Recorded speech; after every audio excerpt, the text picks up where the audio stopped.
A little cooler on the coast for East Anglia and the southeast, with a bit more of a breeze blowing here, so that could be quite noticeable. The patchy rain across Shetland pushes down towards Orkney through Friday evening, but otherwise it stays dry and clear. Again, some mist and fog, and again turning a bit chilly to start the weekend, but generally the weekend more blue skies, staying dry, staying fine, sunny spells and warm by day. Goodbye.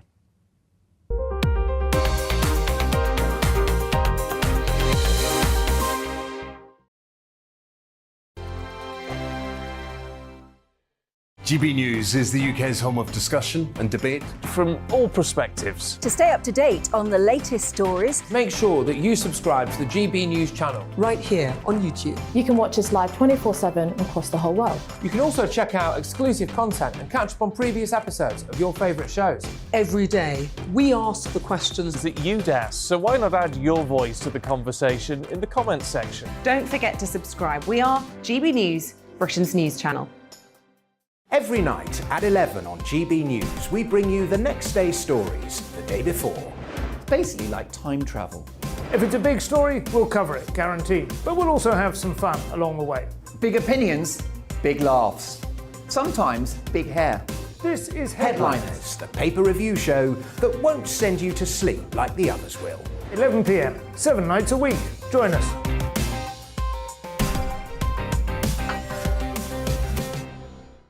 Hello there, I'm Eamon Holmes. And I'm Isabel Webster. And we hope you can join us for Breakfast with Eamon. And Isabel. You make me laugh out loud, belly laugh. Is that important first thing in the morning? Yeah, absolutely. And there's me trying to be deadly serious.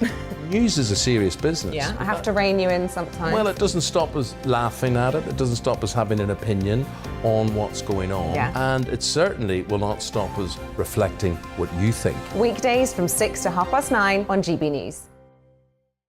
I'm Dan Wootton. Join me Monday to Thursday from 9 to 11 for the feistiest and most fun news debate on TV, where free speech reigns. I'll bring you a sharp take on the day's biggest stories, bombshell newsmaker interviews, and A-list guests. And I guarantee you, no spin, no bias, no censorship, and no reason to go to bed. That's Dan Wootton tonight, Monday to Thursdays from 9 on GB News.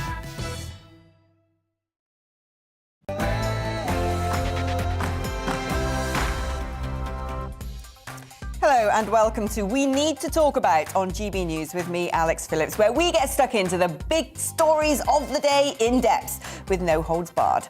I'm joined today by veteran newspaper columnist and political commentator Patrick O'Flynn, and here's what we'll be discussing. More missiles and more money for Ukraine. But how might Putin react? NATO leaders are meeting exactly a month since Russia launched its invasion to wargame possible scenarios as nuclear tensions once again ramp up. Plus, a growing crisis closer to home hitting the pound in your pocket. Has the Chancellor done enough to tackle the biggest fall in living standards since records began? And Prince William's speech in Jamaica denouncing slavery has done little to stop the calls for independence. I'm asking whether it's time to let go of Britain's colonial past. That's what we're talking about for the next hour, but what about you? Email me, gbviews@gbnews.uk, or you can tweet us, of course, at gbnews. First, it's time for the GB News headlines.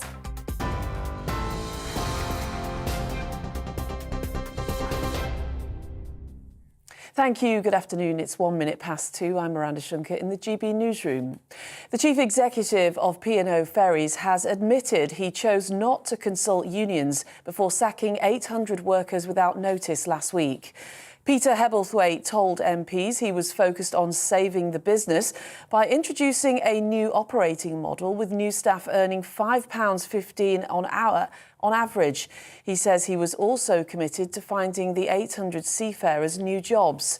Mr Hebblethwaite says the company was left with no choice. We thought long and hard about the routes to this, and we did consider every single option available to us, and we concluded that every single option available to us would result in the closure of P&O. You haven't escaped the law of this country. You've still got to do it within the legal framework. You can't just decide that you're going to absent yourself from the legal system of the United Kingdom. So it was our assessment that the change was of such a magnitude that no union could possibly accept our proposal. Oh, you're And right on about that, basis- Mr. Mason. I've never heard such farcical answers to a series of questions. Well, Transport Secretary Grant Shapps says the government thinks P&O did break the law.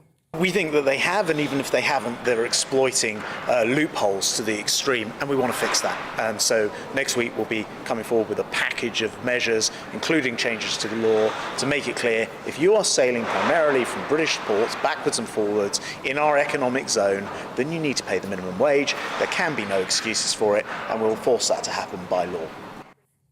NATO leaders have pledged more long-term support for Ukraine, marking 1 month since Russia's invasion.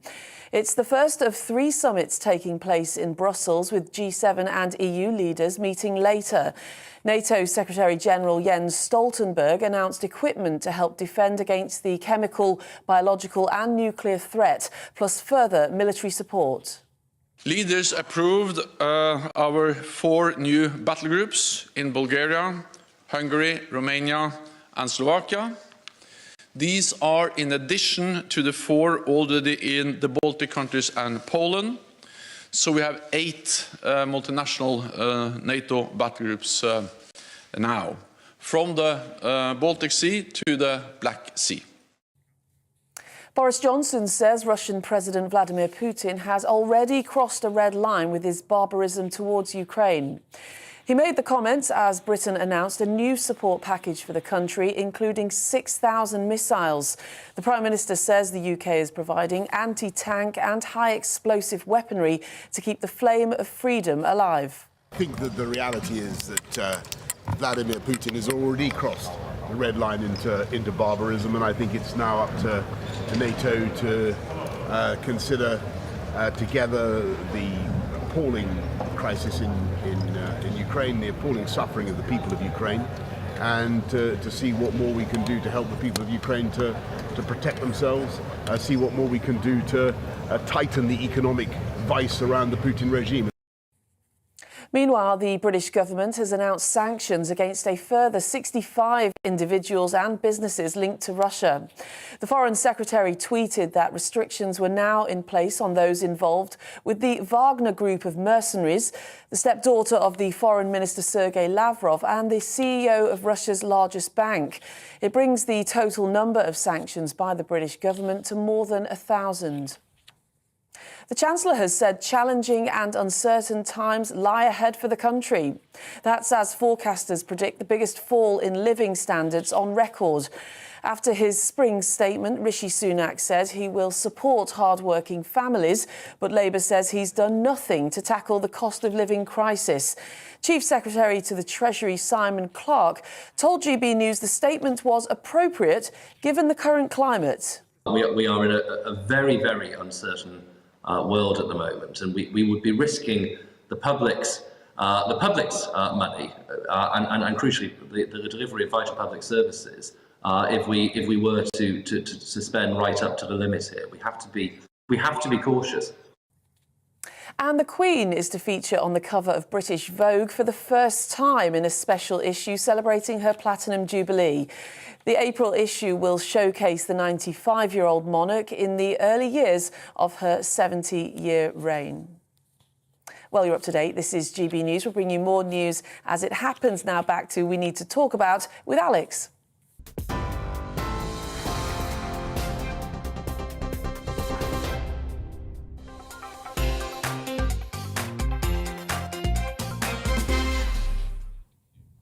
His biggest speech so far. That's what American media are calling Biden's address in Brussels later this evening. It's 1 month since Russia invaded Ukraine with no sign that Putin's forces plan to withdraw or that they can win, leading many to fear what Russia may resort to out of desperation. It is now up to the 30 members of NATO to decide on the alliance's red lines. Yet the last time the West placed the tipping point at chemical weapons, with Obama warning of serious reprisals if they were used in Syria, Russian-backed forces did, and nothing was done. Russia, desperate to stop Ukraine's allies arming the nation, has again reiterated a chilling warning that any existential threat would permit nuclear retaliation under its constitution. France, the only other nuclear-capable European nation after Russia and the UK, has launched its 3 deterrent submarines simultaneously for the first time in 3 decades, while NATO is expected to announce a massive bolstering of troops along its eastern flank. The exact existential threat Putin used as his excuse for invasion. Meanwhile, the White House's Tiger team of national security advisors are wargaming responses to a range of potential escalations. The Second Cold War has already turned hot as missiles rain down on Ukraine. The eyes of the world are now on NATO and whether they can prevent a knife-edge situation from turning into World War. Well, let's first go live to GB News political editor Darren McCaffrey, who is currently in Brussels. Darren, what is the latest there? Well, we've just had the wrapping up of the NATO meeting, Alex, in the last hour or so. All NATO leaders, 30 of them here in Brussels for an extraordinary meeting, including the US President Joe Biden, as you say, who travelled over from the United States last night. The first time he's been in Europe since the war in Ukraine began. He's due to travel to Poland tomorrow, but also to an EU leaders summit later on today. That is the third of 3 meetings, the G7 currently meeting as we speak, including, of course, the Prime Minister Boris Johnson. NATO members talking about extra military support for Ukraine, but also talking about bolstering their eastern flank, essentially providing extra deployments to countries like Bulgaria, Romania and Hungary. Jens Stoltenberg, the Secretary-General, has been speaking in a press conference in the last couple of minutes. Leaders approved our 4 new battle groups in Bulgaria, Hungary, Romania and Slovakia. These are in addition to the 4 already in the Baltic countries and Poland. So we have 8 multinational NATO battle groups now, from the Baltic Sea to the Black Sea. Across Europe, there are 100,000 US troops supporting NATO efforts, and European allies and Canada have also stepped up. We have 40,000 forces under direct NATO command, mostly in the eastern part of the alliance, backed by major air and naval power, including an unprecedented 5 carrier strike groups from the high north to the Mediterranean. Today, NATO leaders agreed to reset our deterrence and defence for the longer term, to face a new security reality. On land, we will have substantially more forces in the eastern part of the alliance at higher readiness, with more pre-positioned equipment and supplies. In the air, we will deploy more jets and strengthen our integrated air and missile defence. At sea, we will have carrier strike groups, submarines, and significant numbers of combat ships on a We heard from the Prime Minister Boris Johnson a little bit earlier on today, Alex, setting out what the UK was doing, and that includes sanctioning 65 different individuals essentially connected with the Putin regime in Russia, but also that the UK is going to be supplying greater military hardware to the Ukrainians as well, including up to 6,000 missiles and an extra 25 million quid to help the Ukrainians pay for soldiers' wages and for rationings as well. Though the UK does want to see other countries, most notably I think Germany, pick up the slack when it comes to supplying hardware, military hardware to the Ukrainians. We are expecting further announcements of sanctions potentially later on today as well from the EU and the United States when they do have that extraordinary EU leaders meeting. We reckon that's going to start around 6 p.m. here, local time. President Zelensky is due to dial in and talk to those leaders at around 7 p.m. And just on a side note, before I let you go, Alex, as well, is that Jens Stoltenberg, the man you just saw there, the NATO Secretary-General, it's essentially been confirmed today that he is now going to stay on in that post for at least another year. He was due to retire in the autumn from that job, but given the situation NATO finds itself, NATO leaders had concluded it was much better he stayed in post. Darren, thank you ever so much for the update on that truly historic summit of NATO. Well, I'm now joined by former NATO commander and former Ministry of Defence Director General, Rear Admiral Chris Parry. Chris, fantastic having you on the programme. Now, there's been a lot of talk about red lines and whether NATO would come out with saying what consequences might be if certain red lines are crossed. They have reiterated that the use of localised nuclear weapons, chemical weapons would be a red line, but I'm not sure that we still know quite what that means. What's your take on what's been announced? Well, the whole point of talking about red lines is you neither confirm nor deny what your reaction will be. That's the whole underpinning of deterrence. And we want to keep the Russians guessing all the time now about what the reaction would be to any of those red lines being crossed.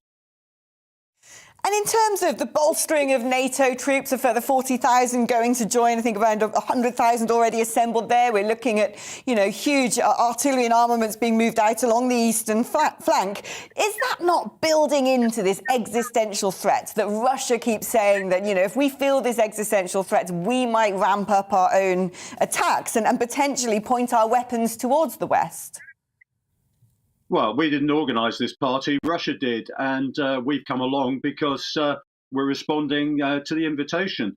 NATO's a defensive alliance. There are threats being pointed in NATO's direction as well as in the direction of Ukraine, and we're doing what a defensive alliance does. It raises its defences, it raises its alert state, and it reassures the people who are in the front line against what is effectively now a rogue nation. Is there a sense here that, Russia is simply saber-rattling and making such projections and proclamations in order to warn the West to keep their noses out of their efforts to take over Ukraine? And would it be worthwhile calling Putin's bluff? I mean, surely he isn't going to follow through on those threats. Well, you'd like to think he wouldn't follow through on those threats. There is a lot of saber-rattling going on, but anybody who flourishes the nuclear weapon card, has to be in rogue status, to tell you the truth. There isn't any serious politician or statesman in the world who, in a regional conflict with Ukraine, would think of flourishing a nuclear weapon. So we're not dealing with rational actors here. So we have to be very careful about what our response is and the way in which we calibrate the threat is. We're in unknown territory since the Second World War, essentially. There are a lot of armaments being moved around. The chances of miscalculation are very high. And our statesmen, if we have them, have to be very much on the ball in relation to the way they act and the way they react in political terms. Moving military armaments around is all about signalling. It's saying to the other side, look, we're ready. If you want to throw anything at us, then we are ready to respond. In fact, we're ready to act if we think you're going to attack us. But right now, Putin has made no threats against NATO territory per se, and the whole thing is contained within Ukraine. One of our primary approaches, of course, has been to financially try and bleed this war dry and put Putin in a stranglehold where he just can't spend to sustain this conflict.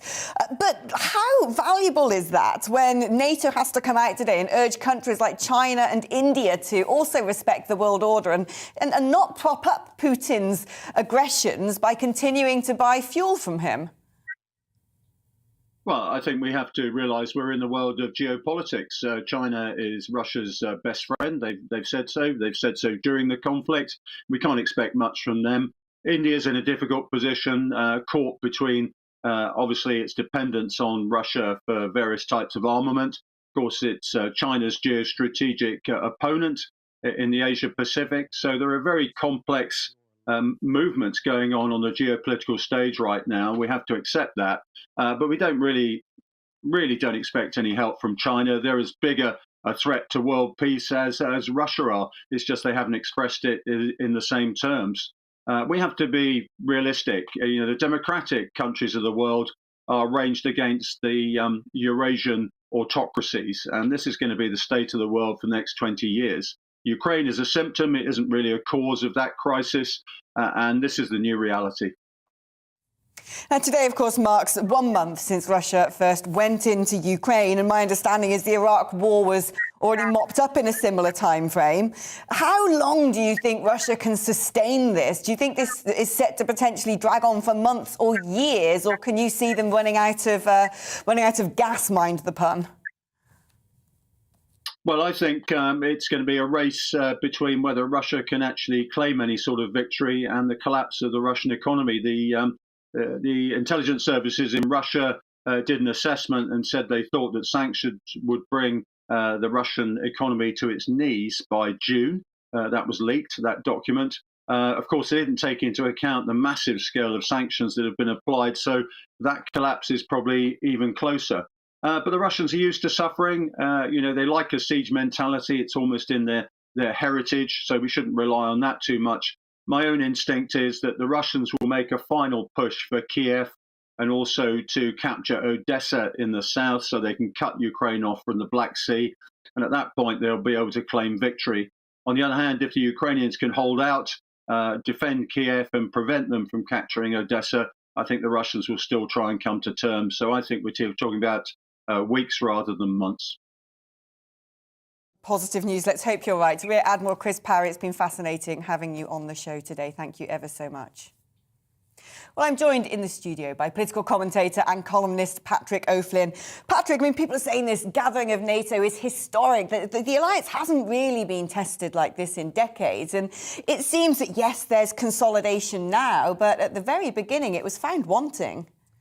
Well, clearly, it wasn't enough of a deterrent in general to dissuade Vladimir Putin from doing what he's doing. But I do think what he did has concentrated minds across all the NATO members. And obviously, countries such as Germany are finally getting to grips with the idea of spending a set amount of their GDP. The extra battle groups we've heard about on the eastern flank. I think the missing piece of the jigsaw today, personally, is nothing that I've heard about the prospect of Finland in particular, Sweden as well, but particularly Finland with a big border with Russia joining. I would like to see that while Putin is bitten off more than he can chew with Ukraine. I do think it would be something that wouldn't be welcome to the Russian establishment and yet wouldn't be seen as a hot escalation to get Finland into NATO. But I think looking at it a month into this conflict, everything's predicated really on the willingness of the Ukrainian people to resist this invading force, and it seems to be,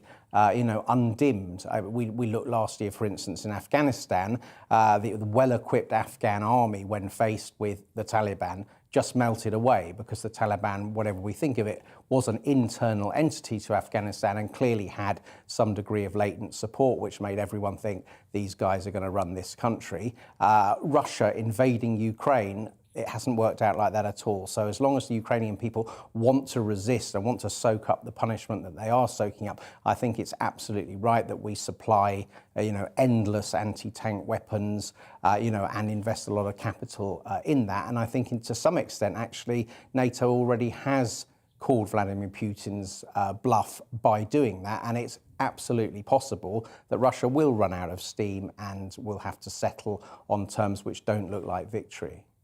Patrick, thank you. You are with GB News on TV and radio. Coming up, we'll be getting reaction in Wales to the Chancellor's spring statement.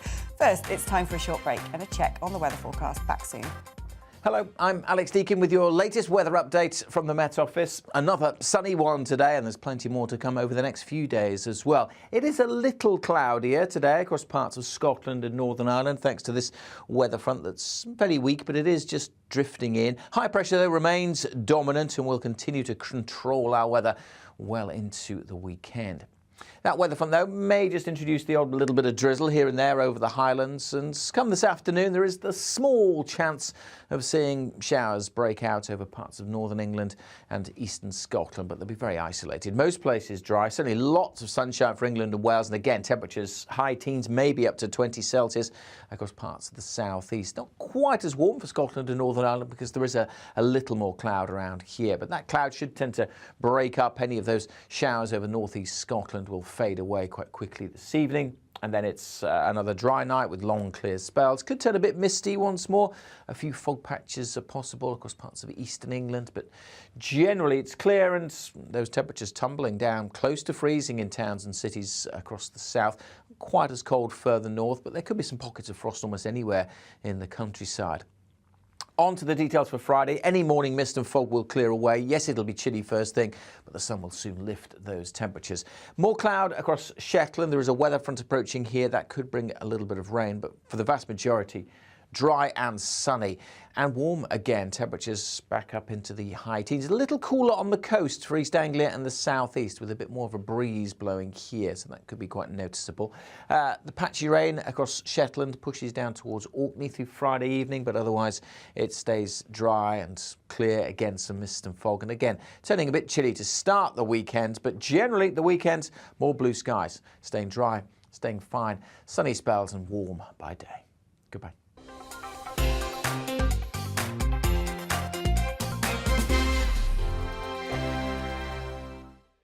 GB News is the UK's home of discussion and debate from all perspectives. To stay up to date on the latest stories, make sure that you subscribe to the GB News channel right here on YouTube. You can watch us live 24/7 across the whole world. You can also check out exclusive content and catch up on previous episodes of your favourite shows. Every day, we ask the questions that you'd ask, so why not add your voice to the conversation in the comments section? Don't forget to subscribe. We are GB News, Britain's news channel. Every night at 11 on GB News, we bring you the next day's stories the day before. It's basically like time travel. If it's a big story, we'll cover it, guaranteed. But we'll also have some fun along the way. Big opinions, big laughs. Sometimes big hair. This is Headliners, the paper review show that won't send you to sleep like the others will. 11 p.m, 7 nights a week. Join us.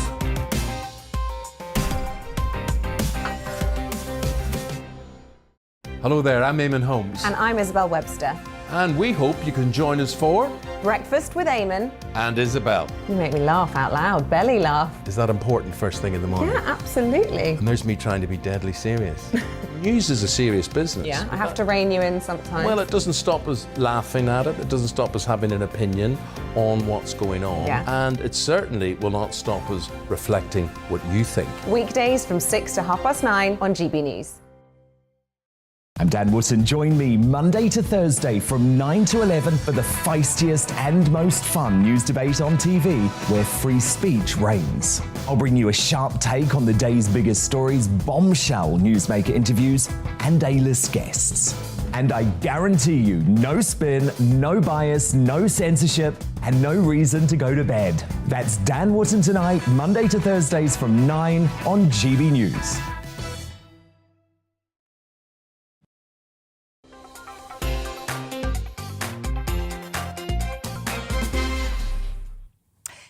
You ain't seen nothing yet. Amidst warnings, the UK is about to slip into a cost of living crisis, the likes of which haven't been seen since the 1950s. Critics of the Chancellor say yesterday's budget did little to alleviate the pain about to be inflicted upon the country's poorest, with soaring energy prices and inflation set to hit double digits, something not witnessed for over 40 years. Economists now predict an impact far greater than even the financial crisis, with blows heavier than many yet realise, as over 1 million people are set to be pushed into absolute poverty. Despite the dire warnings, 7 in 8 of us are about to be hit with even bigger tax bills as the Treasury scrambles to manage the eye-watering spending of the pandemic, followed by a war that is having massive ramifications touching almost every sector of the economy. There are reports food banks are even limiting the supply of root vegetables based on the energy needed to cook them. Can anything be done to help those choosing whether to heat or eat? And are we about to be plunged back into an era of make do and mend? Well, how are the public reacting to the Chancellor's spring statement? Our Wales reporter Lily Hewitson is in Whitchurch, an area of Cardiff, and our East of England reporter Amelia Harper is in St Albans. Lily, let's start with you. What has the reaction been in Wales? Yes, good afternoon, Alex. It's very much been a very divided reaction to the Chancellor's spring statement yesterday from people and politicians here in Wales. It was welcomed and applauded by Tory ministers and members of the Senedd. I had a chat to Andrew R.T. Davies, the leader of the Welsh Conservatives, yesterday, and he said the Chancellor had taken swift action to protect jobs, grow the economy and keep money in people's pockets. However, it was a very different reaction from Welsh Labour. They said that this this was a very threadbare statement from the Chancellor. The Welsh Government's Finance Minister, Rebecca Evans, said the Chancellor had let down the people who were most vulnerable in this cost of living crisis. Now, the cutting of fuel duty in particular was something that the Welsh Conservatives were hoping for, and we saw the answer to that with the cut of fuel duty by 5 pence per litre, which came into action last night and of course will now last for the next year. At the petrol station I'm at now, they said they haven't seen a change to the prices just yet. They'll have to wait for the next batch of fuel to come in to see any kind of difference. So after the announcement yesterday, I headed out to have a chat to people to see if the price in fuel, the little bit of that slight drop, is going to make a difference to them. Not in the slightest, because I'm 80 and I fill up once every 6 weeks. But it's going to make a lot of difference to people with low money, because that's where we should be looking at. I do a lot of voluntary work for a charity, and if some of these politicians saw what I see about the deprived circumstances that these people are in, perhaps then they do something about it. Not a great deal of difference to us because we don't use the car a lot. You know, it's not as if you have to go to work every day, etc. So no, it's not going to make a great deal of difference, really. Well, no, I don't think it will make that much difference. Everything is going up in price. Whatever you buy is increased in price, isn't it? Well, looking at what the entire statement will mean for people here in Wales and what will mean for them going forward, of course they could benefit from that cut to fuel duty, the national insurance threshold rise, and of course the cut to the basic rate of income tax, which is said to benefit around 1.26 million people here in Wales. However, that household support scheme that the Chancellor mentioned yesterday is an England-only measure, so it's not going to affect and benefit the vulnerable here in Wales. However, there will be an additional £27 million being made available to the Welsh Government to help with the cost of living crisis. We don't yet know how that money is going to be spent. Lily, thank you so much. Now, Amelia, you're in St Albans. Have you found anybody who's sympathetic to the government? Well, Alex, I think the spring statement has really been keenly in the public eye. Normally, it's actually a time that's slightly somewhat overlooked, but actually this is really in the public focus because of the keen interest with regards to the context of the cost of living crisis that we are seeing at the moment. I'm here inside Buongiorno Italia, and you can have a look at the amazing produce that they've got here, and they are concerned with the context of the spring budget, that the cost of living crisis hasn't really been tackled, and that the prices for their goods are going to continue to go up, and that they're worried they're going to have to continue to push those back onto the consumer. But inflation has gone up. We've reached a 30-year high. It's gone up by 6.2% in the last 12 months. And that is really, really concerning for people here. But what has the Chancellor done? Well, he has cut fuel duty by 5p a litre. He's also gone and increased the starting threshold for paying national insurance contributions by £3,000. And he's also pledged to cut the basic income tax rate from 20p to 19p in the pound before the next election in 2024. But if we look at national insurance, for people earning around under £40,000, they're going to see a tax cut actually up to July because of the increase of £3,000. That starting threshold has sort of counteracted, if you like, that 1.25 percentage point increase of national insurance. However, the Chancellor has come under criticism. People are saying that he hasn't gone far enough to help pensioners and those relying on state benefits, and it's something that Tony Prosciutto, the owner here, also agrees with. I believe that he's trying to help, but I don't think what he's done is enough to compensate for all the inflation and the high price rises that are going on at the moment. And I'm really, really concerned about the people at the lower end of the wage spectrum. With petrol rising and food prices going up, it's going to be really difficult for some people, even though he is trying to help. I think this leads on to a much larger issue. Despite the mini budget we had yesterday, the cost of living is still biting everyone really hard. I mean, you own this independent shop here. How has it been for you? Have you had to increase the price of your foods? We are trying to absorb all the costs as much as we can, but there are price rises every single week, and especially with packaging as well, which really affect the prices of our goods. And things like transport costs are just really making it hard for our suppliers to keep their prices low, and we're just finding it really tough to keep on top of everything. And what's been happening? Ladies, thank you both for your brilliant reporting. We are going to be continuing this conversation after the break. You're with GB News on TV and DAB radio. Coming up, an expert take on the cost of living crisis and what it means for the money in your pocket. Now it's time for a check on the news headlines.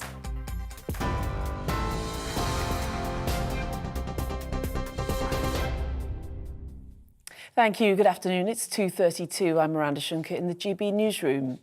The chief executive of P&O Ferries has admitted breaking employment law when sacking 800 workers without notice last week.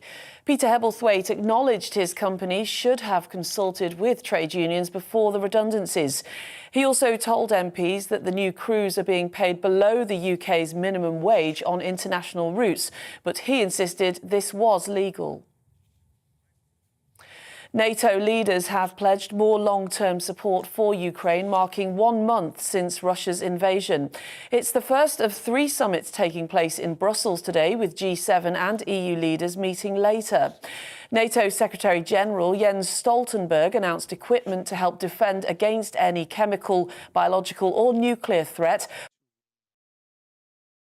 Leaders approved our 4 new battle groups in Bulgaria, Hungary, Romania and Slovakia. These are in addition to the 4 already in the Baltic countries and Poland.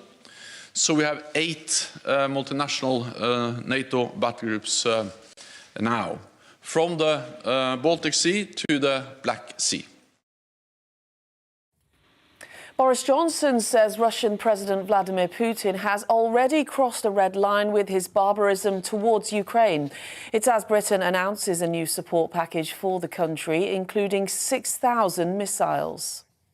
And in celebration of her Platinum Jubilee, the Queen is to feature on the cover of British Vogue for the first time. The April issue will showcase the 95-year-old monarch in the early years of her reign. Well, on TV, online and DAB plus radio, this is GB News. Stay with us. We'll be back to We Need to Talk About with Alex in just a moment.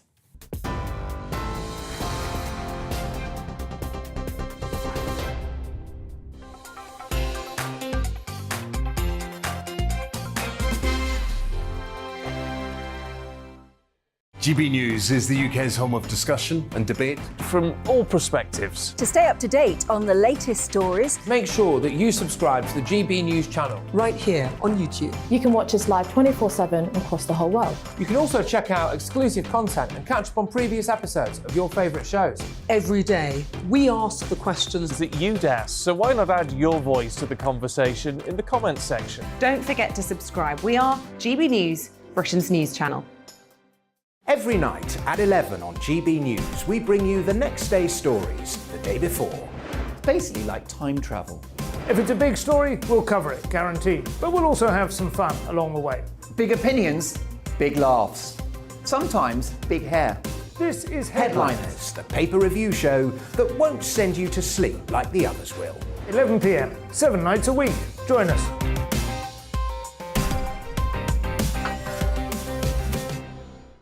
Hello there, I'm Eamon Holmes. And I'm Isabel Webster. And we hope you can join us for Breakfast with Eamon and Isabel. You make me laugh out loud, belly laugh. Is that important first thing in the morning? Yeah, absolutely. And there's me trying to be deadly serious. News is a serious business. Yeah, I have to rein you in sometimes. Well, it doesn't stop us laughing at it. It doesn't stop us having an opinion on what's going on. Yeah. And it certainly will not stop us reflecting what you think. Weekdays from 6 to 9:30 on GB News. I'm Dan Wootton. Join me Monday to Thursday from 9 to 11 for the feistiest and most fun news debate on TV, where free speech reigns. I'll bring you a sharp take on the day's biggest stories, bombshell newsmaker interviews, and A-list guests. And I guarantee you, no spin, no bias, no censorship, and no reason to go to bed. That's Dan Wootton Tonight, Monday to Thursdays from 9 on GB News.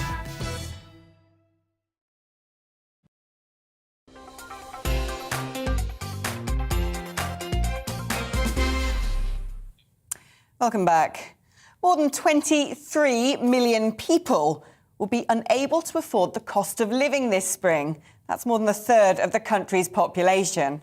Well, that's according to the New Economics Foundation. As inflation is predicted to soar, so too will the price of almost everything.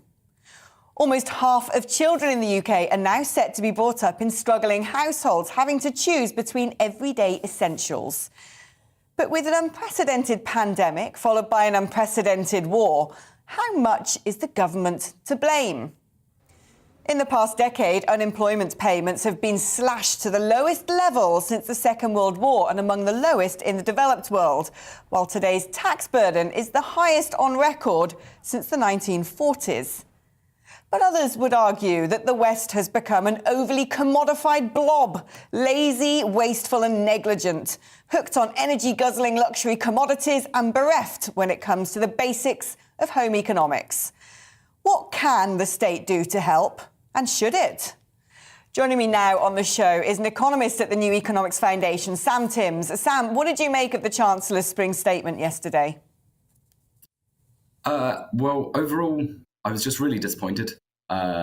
What we saw from the Chancellor yesterday was not stepping up to support households when they need it, but instead kind of announcing a few little bits that kind of change the tax system, but overall offering no real support to those on low incomes and only a little bit to those on a middle income. There were some sort of headlining announcements that the Chancellor made, for instance, the cut to fuel duty by 5p per litre. I mean, surely that's some good news to motorists and those who operate vehicles as part of their work? It will be a little bit of good news, but there's a couple issues with the cut there. First of all, only 7% of it is going to go to the lowest fifth of households. 33% is going to go to the highest fifth. So those that already have the savings and the income to get through this cost of living, they're going to get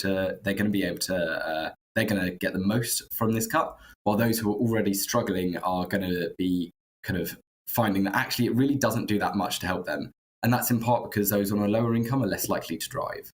What the government could be doing instead, and really should be doing, is investing in a green transition, and actually overall that would bring down the cost of travel substantially. I mean, another announcement was the fact that the basic rate of income tax is going to be cut by 1p in every pound. Surely that must alleviate some pain for some people. Again, not particularly. So we're seeing that national insurance is increasing by 1.25% for employees and also for employers.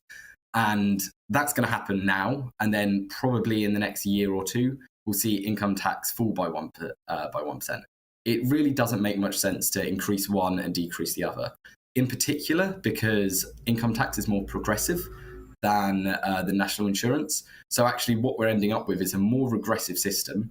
And because with income tax, it only impacts, income tax impacts kind of earnings and unearned income, whereas national insurance is only for earnings. So if you have unearned income, say you're a landlord and that's what you're living off, you're actually going to be paying less in tax. And really right now, do we want to be giving more to landlords when so many people are struggling to even pay their rent?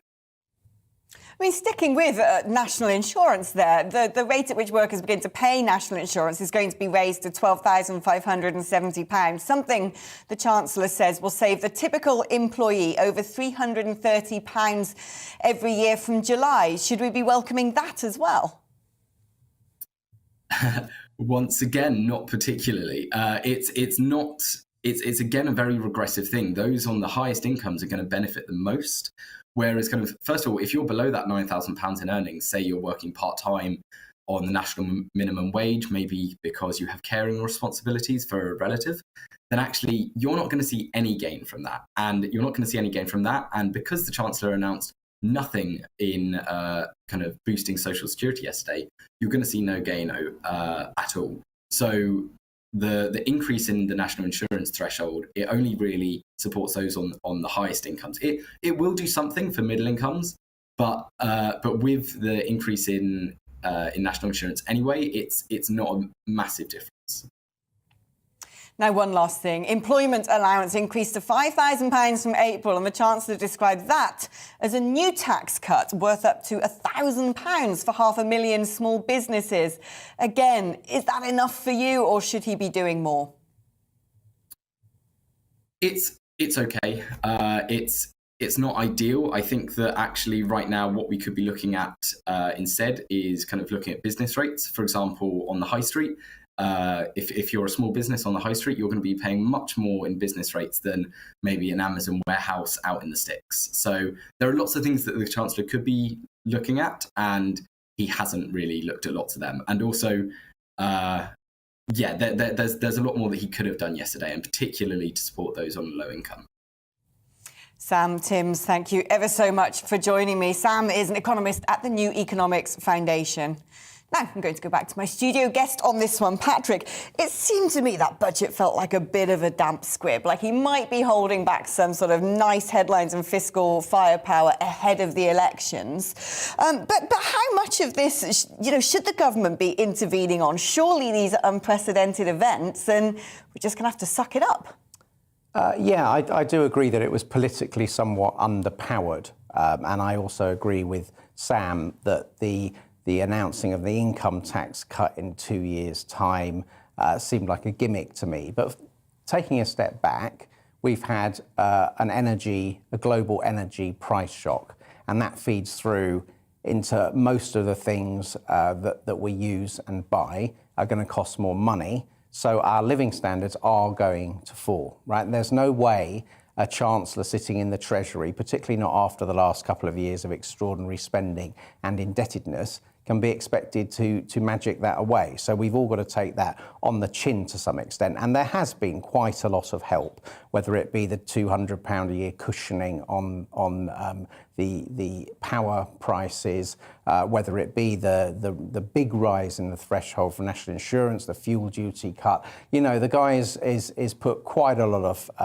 financial firepower into trying to cushion the worst of the blows. But I think also, with, for instance, raising the national insurance thresholds, the signal is there. One thing we don't lack this time, which we lacked in the 70s, was job opportunities. So he's kind of putting it back to us, or many people in a way. Increase your hours, look for a new job. Don't just be an inert passenger. That might be a bit of tough Thatcherite Tory view, but in my view, it's wholly realistic that we have a state sector which has been very overextended with indebtedness. The idea that it can magic this stuff away is wrong, and I think everyone needs to think responsibly about their own finances. For instance, there might be older people who could do equity release or who could get a lodger in. They might not want to do that, but these are tough times, and this is an unprecedented energy price shock with Ukraine and Russia thrown in on the back of it after COVID. I just think to expect the Treasury always to pull a lever and completely insulate us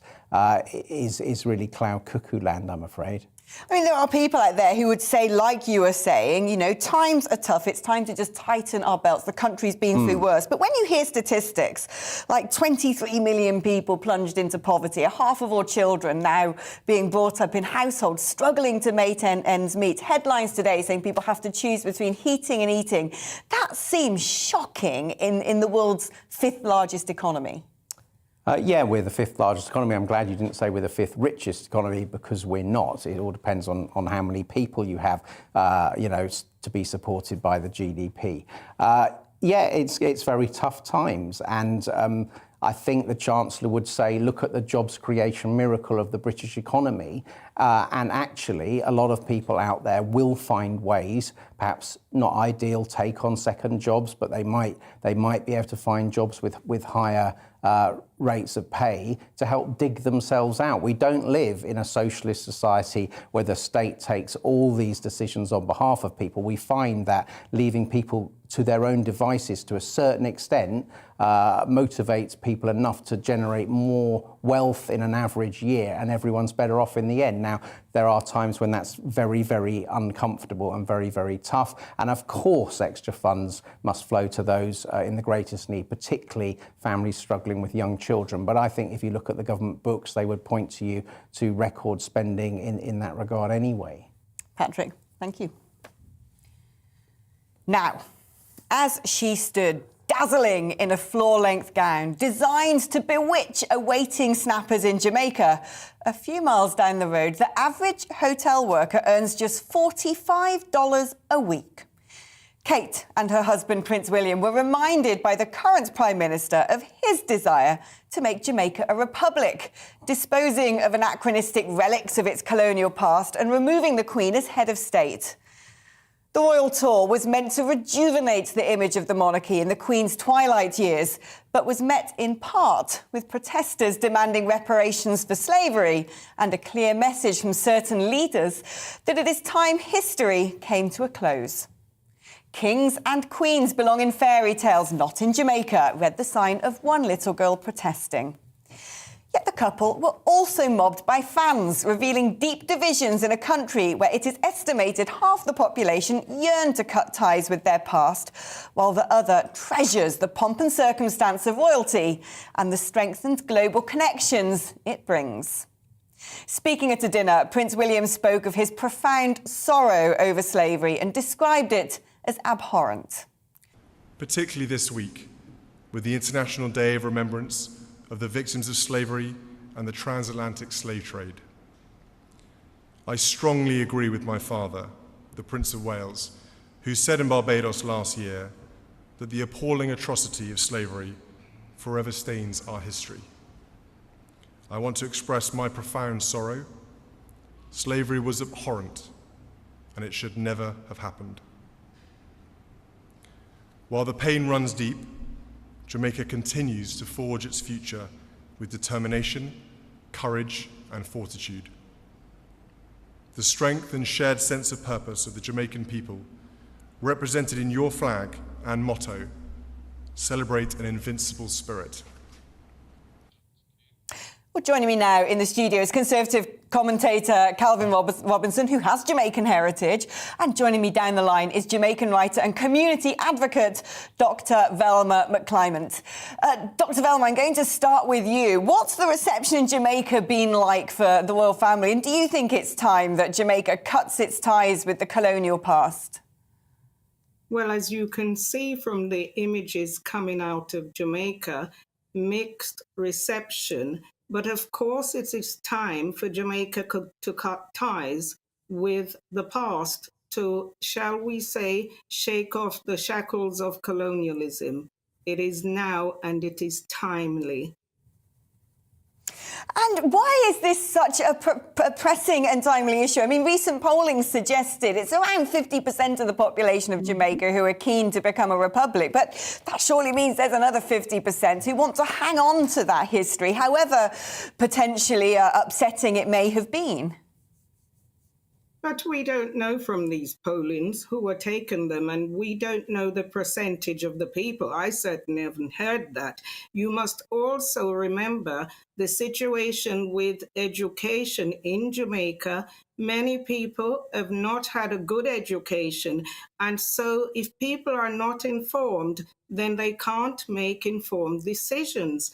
And that is the reason I am straying slightly. That is the reason why you do not need a referendum. What you actually need is for the Prime Minister, the government of the day, to amend the Constitution, and then you can have a republic rather than a referendum, because the people are not well informed. I'm not saying everybody, but we are talking about education in Jamaica, where the situation is such that many people do not realize what is going on in this country and around the world, and many people do not know their history, the history of slavery and colonialism.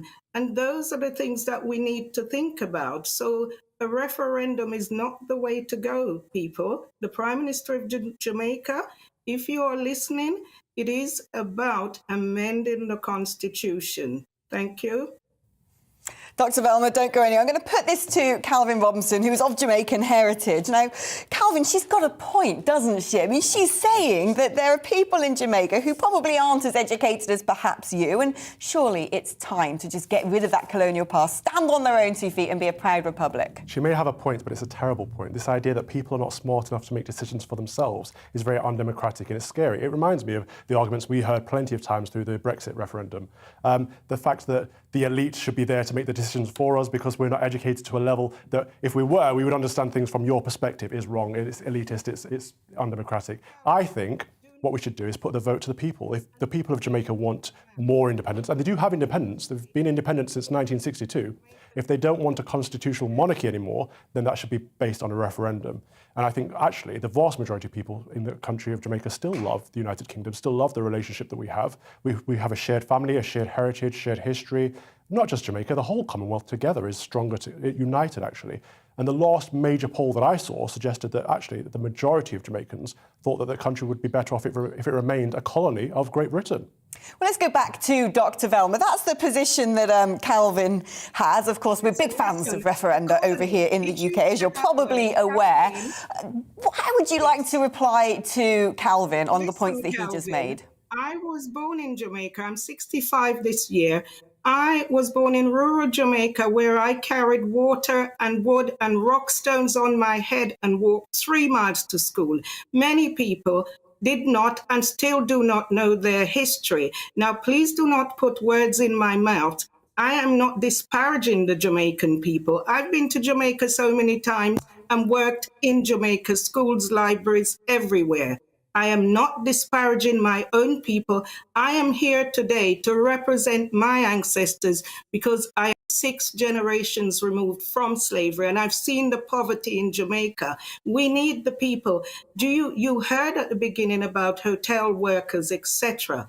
The people of Jamaica, they need reparations. We need reparations to then go to Republic because we need an economic package for the infrastructure in Jamaica. And first thing, we need education, top of the list. But first of all, it is the debt. And note my hand, it is the debt that needs to be cancelled, right? Reparations is needed. We do not need anybody to talk about the Jamaican people not being intelligent enough to make decisions. We send remittances home to Jamaica every month. Do you know that? To help the Jamaican people. Boris Johnson said recently the British people had Brexit because they value freedom. Why shouldn't the Jamaican people value freedom as well? Please don't talk about Jamaican people value being a part of this nation, this great nation, which is really an extension. It's neocolonialism. So please don't insult my intelligence, Calvin. You both are straining at the leash, I can say, to give some sort of reaction to this, especially on this controversial topic of reparations. Calvin, quickly to you. Reparations don't work. Who would pay who? If it comes out of public funds, that means poor black people in the United Kingdom are paying rich black people in Jamaica. It wouldn't make any sense. It's not viable. This idea, where the professor is right, is that we do need to improve education. Absolutely, we need to teach about the pros and the cons of the British Empire. We can't just sit here and say the empire was all bad because it was involved in the slave trade. Yes, it was. The slave trade was evil, but the empire was also instrumental in ending the slave trade on a global scale. The empire brought hospitals, schools, charities, railways, roads, infrastructure to the Caribbean. It wasn't all bad, and we should address our history holistically and not try to paint Great Britain as the enemy of the world. Patrick, I can see you nodding on, but I don't have time to ask you anything, so I'm just going to assume you agree with that, and we'll wrap up there. That's all I've got time for today. Join me again for We Need to Talk About on GB News, same time, same place, 2 o'clock tomorrow. Looking forward to it. Coming up next, it's The Briefing with Darren McCaffrey in Brussels. First of all, it's time for the weather forecast. Fingers crossed for another good one. Hello, I'm Alex Deakin with your latest weather update from the Met Office. Another sunny one today, and there's plenty more to come over the next few days as well. It is a little cloudier today across parts of Scotland and Northern Ireland, thanks to this weather front that's fairly weak, but it is just drifting in. High pressure, though, remains dominant and will continue to control our weather well into the weekend. That weather front, though, may just introduce the odd little bit of drizzle here and there over the Highlands. And come this afternoon, there is the small chance of seeing showers break out over parts of northern England and eastern Scotland, but they'll be very isolated. Most places dry, certainly lots of sunshine for England and Wales. And again, temperatures high teens, maybe up to 20 Celsius across parts of the southeast. Not quite as warm for Scotland and Northern Ireland because there is a little more cloud around here, but that cloud should tend to break up. Any of those showers over northeast Scotland will fade away quite quickly this evening. And then it's another dry night with long clear spells. Could turn a bit misty once more. A few fog patches are possible across parts of eastern England, but generally it's clear and those temperatures tumbling down close to freezing in towns and cities across the south. Quite as cold further north, but there could be some pockets of frost almost anywhere in the countryside. On to the details for Friday. Any morning mist and fog will clear away. Yes, it'll be chilly first thing, but the sun will soon lift those temperatures. More cloud across Shetland. There is a weather front approaching here that could bring a little bit of rain, but for the vast majority, dry and sunny and warm again. Temperatures back up into the high teens. A little cooler on the coast for East Anglia and the southeast with a bit more of a breeze blowing here, so that could be quite noticeable. The patchy rain across Shetland pushes down towards Orkney through Friday evening, but otherwise it stays dry and clear. Again, some mist and fog, and again turning a bit chilly to start the weekend, but generally the weekend more blue skies, staying dry, staying fine, sunny spells and warm by day. Goodbye.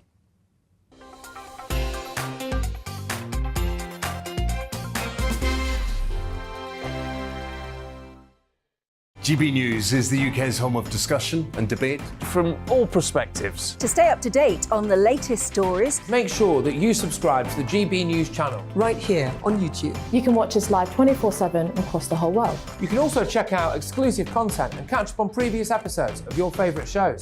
Every day, we ask the questions that you'd ask, so why not add your voice to the conversation in the comments section? Don't forget to subscribe. We are GB News, Britain's news channel. Every night at 11 on GB News, we bring you the next day's stories the day before. It's basically like time travel. If it's a big story, we'll cover it, guaranteed. But we'll also have some fun along the way. Big opinions, big laughs. Sometimes big hair. This is Headliners, the paper review show that won't send you to sleep like the others will. 11 p.m, 7 nights a week. Join us.